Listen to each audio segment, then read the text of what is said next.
I called my parents after my severe accident. They said they were busy with an important client meeting. A month later, they came demanding 70% of my compensation money. Do you think I'm your ATM machine? I handed them a USB drive. When they saw the contents, their faces turned pale. Thank you for being here with me today. I hope you're having a wonderful day wherever you are. I'd love it if you could share in the comments which city or country you're watching from and what time it is there. Now, let's begin our story together. There's a ledger in my mind, one I never wanted to keep. It's not written in ink, but in moments, in sacrifices that were swallowed whole by the entity we called our family. The entries are faded, blurred by a willful desire to forget, but they're there. The biggest entry, the one that's written in blood red, is dated 10 years ago. It's for $50,000. My brother, Mark, the golden son, the one whose charisma always masked his incompetence, had nearly sunk a major development project. He'd underbid, overpromised, and the whole thing was hemorrhaging cash. I was 2 years into a promising architecture program in California, breathing in the ocean air and finally feeling like my own person. Then the call came. It wasn't a request. It was a summons. I remember standing in my father's oppressive study, a room that always smelled of old leather and disappointment. The air was thick with his silent fury. Mark was slumped in a chair, looking like a chastised child, while my mother, Eleanor, stood by the window, her posture as rigid as the steel beams in the buildings we constructed. "Daniel," my father, Richard, said, his voice a low rumble. "Mark made a miscalculation. A miscalculation. That's what they called a $50,000 hole in the budget." I looked at my life savings, painstakingly accumulated from scholarships, part-time jobs, and a disciplined frugality that my brother had always mocked. It was my future, my escape hatch. "The bank won't extend our credit line," my mother added, turning from the window. Her eyes didn't plead. They assessed. She was looking at a solution, not a son. This could ruin the company's reputation. Our reputation. They didn't ask me. They simply laid out the problem, and my role was as pre-written as a blueprint. I was the fixer, the human eraser for my family's mistakes. That night, I transferred the money. The sound of the keyboard clicks was the sound of my California dream dissolving. I dropped out of my program the next week and came home to work for Miller and Sons Legacy Homes. My sacrifice was acknowledged with a brief, tight hug from my mother and a gruff, "You're our rock, Daniel," from my father. A week later, Mark was driving a new BMW. To help with the stress, my father had announced at a family dinner. I was still driving my 10-year-old Honda. The ledger in my mind grew a little heavier. For 10 years, that was my life. I was the reliable one, the one who stayed late, double-checked Mark's shoddy paperwork, and smoothed things over with disgruntled clients. I was the steady foundation upon which my brother's glittering, hollow facade was built. And I accepted it because deep down, in a place I refused to examine too closely, I still craved their approval. I was so starved for it, I'd take any scrap they threw my way. I told myself I was being a good son, a good brother. I didn't realize I was just being a good tool. The day it all shattered started with the smell of rain on hot asphalt. It was a Tuesday in early May. I was driving back from a site inspection, the rhythmic slap of the windshield wipers a hypnotic beat. I was thinking about a structural flaw I'd discovered in Mark's latest plans. Another fire I'd have to put out quietly. The light ahead turned green. I eased my foot onto the accelerator. The world didn't explode. It just broke. There was a horrifying screech of tires from my left, a sound that bypassed my ears and went straight to my bones. I turned my head, and my world became a kaleidoscope of a silver sedan, shattered glass, and a sky that was suddenly in the wrong place. The impact wasn't a bang. It was a physical erasure. It felt like a giant hand had swatted my car, and me inside it, from existence. There was a moment of profound, ringing silence. The only sound was a faint hiss and the tick-tick-tick of cooling metal. The smell of the airbag's chemical propellant filled my lungs, acrid and suffocating. I tried to move, and a new dimension of pain opened up in my leg, a searing, white-hot agony so intense it felt abstract. I looked down. My left leg was bent at an angle that wasn't human. The shattered glass on the dashboard glittered like sugar.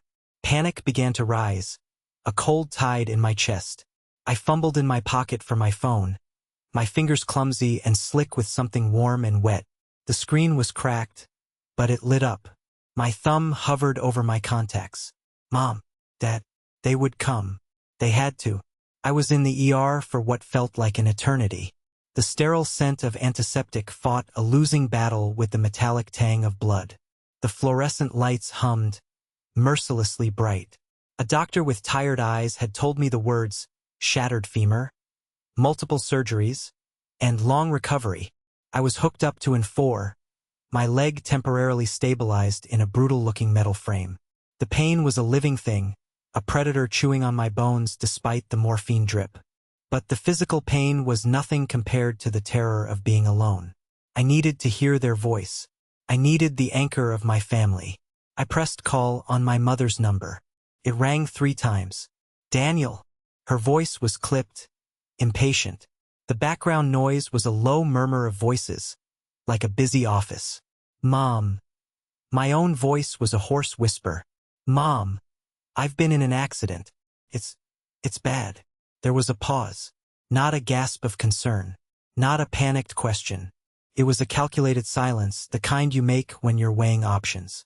An accident? She finally said. Daniel, we're about to walk into the final meeting with the Harrison Group. Your father is running through the presentation right now. This deal is worth millions. Your father can't be distracted. My mind struggled to process the words. Harrison Group. The deal they'd been chasing for 6 months. They said my femur is shattered. I rasped, my throat tight. I need surgery, Mom. I heard my father's voice in the background, muffled but clear. Tell him to be strong. We're building his future here. He needs to understand the pressure we're under. My mother's voice came back on the line, colder than before. Listen, son. The doctors will handle it. That's what we pay insurance for. We'll call you when the meeting is over. Be a man about this. Click. She hung up. I stared at the cracked screen of my phone, the light from it illuminating the stark white sheets of the gurney. Be a man about this. The words echoed in the humming silence of the ER. I felt the floor drop out from under me. My chest tightened as if someone had wrapped barbed wire around my lungs. With a trembling hand, I called Mark. Maybe he would understand. Hey, can't talk long, he answered, his voice breezy. Dad's about to go on. Mark, I'm in the hospital. I was in a car wreck. Another pause. Longer this time. Oh, wow. Is it bad? They're taking me into surgery soon, I whispered. My leg is broken. Geez, man, that's rough. Look, you know how Dad gets. This Harrison deal is everything. The whole family's future. I can't leave now. I'll text you later. Okay? Hang in there. Click. He hung up too. I let the phone slip from my fingers. It clattered onto the linoleum floor. The sound was small, insignificant. I lay there, staring at the acoustic tile ceiling, each tiny perforation a black, empty eye staring back at me. The physical pain was a distant drumbeat now, overshadowed by a new, more profound agony. It wasn't a family. It was a business, and I wasn't their son. I was an investment, a long-term, reliable, low-yield stock that had always been there. And today I had crashed. Have you ever felt so alone that the silence of a hospital room felt louder than any explosion? That was the moment I realized my place in their world. And a cold, quiet thought began to form in the wreckage of my heart, as sharp and clear as a shard of glass. What happens when an asset decides to liquidate itself? The first few days were a blur of pain, morphine, and the impersonal kindness of nurses. My world shrank to the 4 walls of my hospital room. The flowers I received weren't from my family. They were a generic bouquet from the team at Miller & Sons.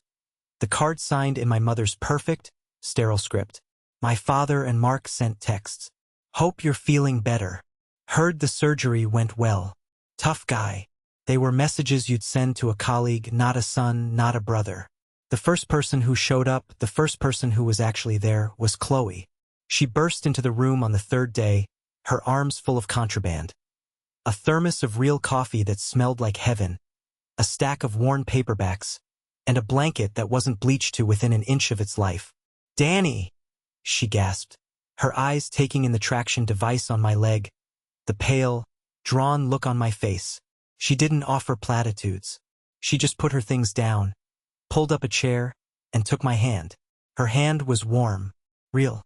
"They didn't come, did they?" she asked, her voice soft but laced with steel. I just shook my head, unable to speak past the lump in my throat. "That's not a family, Dan," she said, her grip tightening. "That's a board of directors, and you've just been written off as a loss." Her anger on my behalf was a bomb. It validated the monstrousness of it all, assuring me I wasn't crazy for being so deeply wounded. A week into my hospital stay, two things arrived. The first was a notice from my insurance company. The driver of the other car had been texting and ran a red light.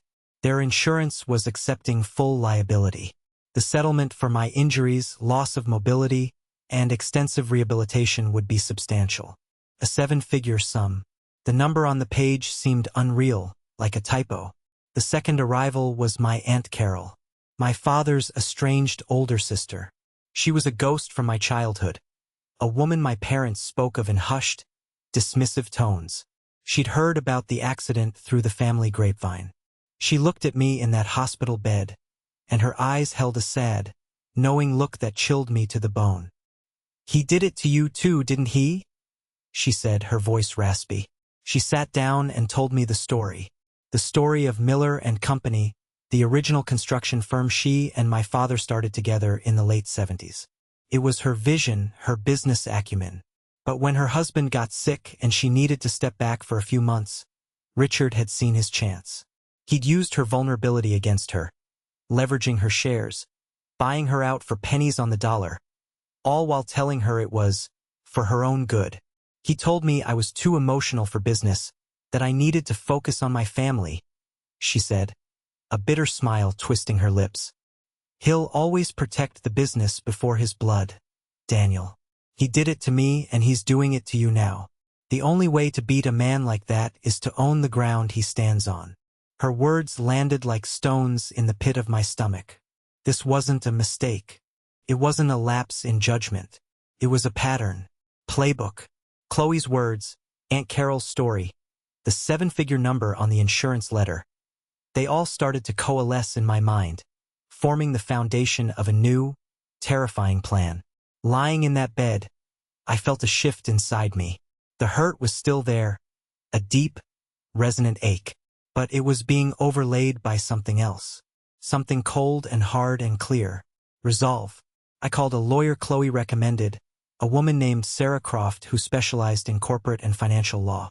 I explained the situation from my hospital bed, my voice low. She was sharp, empathetic, and immediately understood the dynamics. The plan was audacious but possible. We started laying the groundwork for shell corporations, for anonymous acquisitions, for a war my family wouldn't even know was being waged. I was transferred to a private rehabilitation facility a week later. I was learning to use a walker, each step a symphony of pain and effort. My days were a grueling cycle of physical therapy. And just as I was starting to believe I was off their radar, the other shoe dropped. It wasn't a visit. It was a delivery. A courier brought a thick, intimidating envelope to my room. Inside, printed on heavy, cream-colored paper, was a legal petition. My hands trembled as I read it. My own parents, Richard and Eleanor Miller, were petitioning the court for temporary financial and medical conservatorship over their son, Daniel Miller. The words blurred. Due to the severe physical and psychological trauma of his recent accident, exhibits signs of diminished mental capacity, not in a sound state of mind to manage his substantial financial affairs. They weren't just coming for the money. They were coming for my mind. They were trying to legally declare me incompetent, to strip me of my autonomy, to turn me into a child they could control. It was a move of such breathtaking cruelty that I couldn't breathe. It was an attempt to murder my identity. That night I called Mark. I had to know. I had to hear it from him. I saw the petition, Mark, I said, my voice flat, devoid of emotion. He was quiet for a long time. Look, Dan, he finally stammered. You've been through a lot. You're not yourself. Mom and Dad are just worried. They want to make sure the money is managed properly. For your future. My future? I asked, my voice dangerously soft. Or the company's? It's the same thing. It's always been the same thing. He shot back, his voice rising with a frantic, defensive edge. I saw it then. His weakness. His terror. He wasn't a monster like them. He was just a coward, terrified of losing his place in the sun, terrified of his father's disapproval. I'm going to ask you one question, Mark, I said, the words coming out like ice chips. Do you actually believe I'm crazy? Do you believe I'm not fit to make my own decisions? The silence on the other end of the line was his answer. It was a silence filled with his fear, his jealousy, and his ultimate choice. Mom and Dad know what's best, he finally whispered, and hung up the phone. That was the true betrayal. Not the calculated cruelty of my parents, but the weak, pathetic betrayal of the brother I had spent my life protecting. The legal battle was short and brutal. My lawyer, Sarah, was a shark. She had sworn affidavits from my physical therapist about my progress, from my psychologist about my sound state of mind, and a fiery, damning testimony from Aunt Carol about my family's history of predatory behavior. Chloe sat beside me in the small courtroom, a quiet pillar of strength. I sat there in my wheelchair and watched my parents' lawyer paint me as a broken, unstable man. I watched my own mother take the stand and speak of my erratic behavior and troubling silences, twisting my pain into a symptom of insanity. They didn't even have the courage to look me in the eye. The judge, a no-nonsense woman in her 60s, was not impressed. She dismissed their petition with prejudice, her voice dripping with disdain for their transparent greed. Mr. Miller, she said, looking directly at me, you are clearly a man of sound mind and strong will. I wish you a speedy recovery. As we left the courtroom, I felt no joy, no elation, just a vast, empty calm. The last flicker of hope, the last vestige of the son I used to be, had been extinguished in that courtroom. My family had tried to burn me to the ground. They didn't realize they had just forged me into steel. That evening, I sat in my room, the setting sun casting long shadows across the floor. I looked out the window at the world that had tried to break me. My parents, my brother, the accident, the legal assault. They had taken so much, but they had given me one thing in return: clarity. I picked up the phone and called Sarah. It's done, I said. I heard. I'm so sorry you had to go through that, Daniel. Don't be, I said, and for the first time, my voice felt like my own. They just made it easier. The defense is over. Now we go on the offense. I paused, looking at the complex web of notes and charts we had been building. Tell me about the shell corporations, I said. Every single detail. It's time to buy a company. The month leading up to the emergency shareholders meeting was the longest of my life. On the surface, I was the diligent patient, pushing myself in physical therapy, learning to walk with a cane, my face a mask of quiet determination. Beneath the surface, I was a general waging a silent war. My days were therapy and rehab. My nights were a whirlwind of encrypted emails, secure phone calls with Sarah, and the meticulous transfer of funds. We moved like ghosts through the stock market. We used 3 separate, anonymously named shell corporations, funded by my settlement, to buy up every available share of Miller & Sons legacy homes. We targeted disgruntled minor shareholders, former employees who held small stakes, anyone who felt they'd been burned by my father's arrogance over the years. It was amazing how quickly people were willing to sell when you offered them a premium and guaranteed anonymity. My family, blinded by their own hubris, saw nothing. They were consumed with the Harrison deal, which had finally gone through, and were basking in the glow of their perceived success. They saw my legal victory not as a sign of my strength, but as a temporary setback. Their communications with me were stilted, formal emails CCING their lawyer, discussing the amicable transfer of my minority stake. They thought they had me cornered. They had no idea I was building a cage around them. The day of the meeting arrived, a crisp, overcast morning that matched the cold dread in my stomach. Chloe drove me to the downtown high-rise that housed the Miller & Sons corporate office. I wore a simple, dark gray suit, tailored to accommodate the slight stoop from my cane. I looked in the mirror before getting out of the car. The man looking back at me was thinner, his face etched with lines that hadn't been there 2 months ago. But his eyes were clear. "Ready for this?" Chloe asked, her hand on my arm. "It's not about being ready," I said. "It's about being necessary." The boardroom was on the top floor, a symphony of glass, chrome, and dark mahogany. It was designed to intimidate, to project power. The air smelled of expensive coffee and something else. Fear. The half-dozen minor shareholders were already there, shifting uncomfortably in their high-backed leather chairs. My parents and Mark stood at the head of the table, a united front of smug confidence. My father gave me a tight, condescending smile. My mother's gaze swept over my cane with a flicker of distaste. They saw weakness. They saw a problem to be managed. I took my seat, with Chloe beside me as my registered financial advisor. The tension in the room was a physical thing, a weight on my chest. Richard began the meeting, his voice booming with false cordiality. He spoke of the company's bright future, the success of the Harrison deal, and praised Mark's instrumental role. Then his tone shifted. "And that brings us to a more delicate matter," he said, gesturing vaguely in my direction. "Daniel's unfortunate situation. While we all wish him the best in his recovery, the board has a fiduciary duty to ensure stability. His condition, regrettably, makes him a liability we must manage decisively." He motioned for Mark to distribute a folder. "Therefore, we are proposing a formal motion to buy out his 10% stake at a generous valuation, allowing him to focus on his health without the burdens of corporate responsibility." The proposal slid across the polished table towards me. It was an insult, a lowball offer disguised as charity. This was their checkmate. I let the silence hang for a beat. Then I raised my hand. "Before we vote on that," I said, my voice quiet but carrying across the room, "I believe there are a few items that require the board's immediate attention. I'd like to add them to the agenda." My father's eyes narrowed. "This agenda is set, Daniel. I believe as a shareholder, I have the right to raise pertinent issues," I said calmly, pushing my chair back. Using my cane, I walked slowly, deliberately, to the head of the table.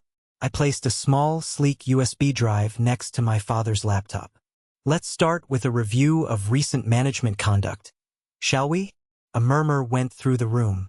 I plugged the drive in, and the large screen on the wall flickered to life, showing a simple file folder. "Let's begin with a discussion on company ethics," I said, my voice hardening. "Specifically, the duty of care." I clicked on the first file, Exhibit A. It was an audio file. Suddenly, the room was filled with the sound of my own voice, weak and reedy from a hospital bed. "Mom, I've been in an accident. It's bad." And then my mother's voice, cold and sharp. "An accident? Daniel, we're about to walk into the final meeting with the Harrison Group. Your father can't be distracted right now." I could see the other shareholders shifting, glancing at my mother, whose face had gone rigid. My father shot to his feet. "This is outrageous," he roared. "This is an illegal recording. It's been edited. Mark, turn that off." Mark, pale as a sheet, fumbled towards the laptop. But before he could reach it, Chloe stood up. "Actually, Mr. Miller," she said, her voice crisp and professional. "As a financial analyst and the individual who helped Mr. Miller secure his personal data, I can assure you that this is the original, unedited audio file. We also have the phone company's metadata logs to verify the time and duration of the call, should anyone question its authenticity." The room fell silent. Mark froze. My father stared at Chloe, momentarily speechless. "Thank you, Chloe," I said. "Now for the next item. Financial transparency." I clicked the second file, Exhibit B. An email chain appeared on the screen. The subject line read, Daniel's situation. The shareholders could read the words my father had written to Mark. We need to leverage this. The settlement is our best chance to get the capital we need. Frame it as concern for his well-being. A collective gasp went through the room. My mother sank into her chair, her hand covering her mouth. This was no longer a family dispute. This was a clear breach of ethics, laid bare for all to see. And finally, I said, my voice dropping, the matter of corporate ownership. I clicked the last file. Exhibit C. A detailed corporate ownership chart filled the screen. On the left were the names of 3 investment firms no one had heard of: North Star Holdings, Apex Ventures, Ironclad Capital. Next to them were the percentages of shares they owned. The numbers were significant. My father was squinting at the screen, his face a mask of confusion. What is this nonsense? He demanded. I moved the cursor to the bottom of the spreadsheet, where a single line of text had been hidden. I highlighted it. It was a total, and next to the total was a number that seemed to hang in the air like a death sentence. 51%. The room erupted in whispers. Richard stumbled back, his face turning from red to a pasty, blotchy white. That's impossible, he stammered. It's quite possible, I said, looking directly at him. I clicked one last time, revealing the final piece of information, the name listed under Ultimate Beneficial Owner for all 3 shell corporations. Daniel J. Miller. The silence that followed was absolute. It was the sound of a world ending. My father stared at the screen, then at me, his mouth opening and closing silently like a fish. My mother looked like she had turned to stone. I leaned on my cane, feeling the solid wood under my hand. As the new majority shareholder of this company, I announced, my voice ringing with an authority I had never known. My first action is to call for a vote of no confidence in the current CEO and president. I looked from my father to my mother to my brother. I saw not family, but the ghosts of what could have been. You always told me it was just business, I said, my voice cold and final. So let's talk business. I then looked at the stunned faces of the other shareholders. The first item on the new agenda, I stated clearly, letting the words land with their full weight, will be a full, independent audit of the company's financials for the last 10 years. The vote was a formality, a tidal wave of proxies and hands raised in my favor. The other shareholders, armed with the irrefutable proof of my parents' duplicity, were practically tripping over themselves to side with the new power. Richard and Eleanor Miller were removed from their positions, effective immediately. I then made a motion to terminate the employment of my brother, Mark, for gross incompetence and complicity in unethical practices. Passed unanimously. The aftermath was a blur of quiet congratulations from the other board members and the controlled chaos of a corporate coup. Mark, my brother, was the first to break. He stumbled over to me, his face a mess of tears and desperation. Danny, I'm so sorry, he blubbered. I didn't know. Dad he pressures me. I looked at him, at this weak, broken man I had spent a lifetime propping up, and I felt nothing. No pity, no anger, just a vast, hollow emptiness. Goodbye, Mark, I said, and turned away. My father was apoplectic, his face a terrifying shade of purple. He was shouting, spitting words like ungrateful, traitor, and monster. He was pointing a trembling finger at me, his entire world crumbling around him. And then it happened. He stopped shouting, his eyes wide with a sudden, uncomprehending shock. He gasped, a wet, rattling sound, and his hand flew to his chest, clutching at the expensive fabric of his suit. He staggered sideways, his legs buckling, and collapsed against the mahogany table, scattering papers and coffee cups. The room froze. For a split second, a dark, vengeful part of me felt a grim satisfaction. An eye for an eye. But then I looked at him, this man who had caused me so much pain, now just a gasping, terrified old man, and the satisfaction curdled into something else. My mother screamed, a thin, piercing shriek that finally broke her catatonic state. She rushed to his side, her composure shattered. In that moment, watching them, I faced a choice. I could walk away. I could leave them to the consequences of their own making, savoring my victory as he had savored his power over me. It would be justice. It would be what they deserved. But as I stood there, leaning on my cane, I realized that becoming them was not a victory. I looked at Chloe, whose face was a mixture of shock and concern. I gave her a small, almost imperceptible nod. While everyone else was frozen, she was already dialing 911. I didn't go to him. I didn't offer a word of comfort. I simply ensured that help was on the way. It wasn't an act of forgiveness or compassion. It was an act of severance. A final, quiet declaration that I would not be defined by their cruelty. I would not sink to their level. My humanity was my own, and it was not for sale. What would you have done in that moment? Is there a line revenge shouldn't cross? I ask myself that question every day. My father survived. He'd had a mild heart attack, brought on by stress and rage. A week later, my lawyer delivered my terms to them at the hospital where he was recovering. There would be no public lawsuits, no pressing of charges for the financial mismanagement I was certain the audit would uncover. In exchange for their silence and complete disappearance from the company, they would receive a severance package.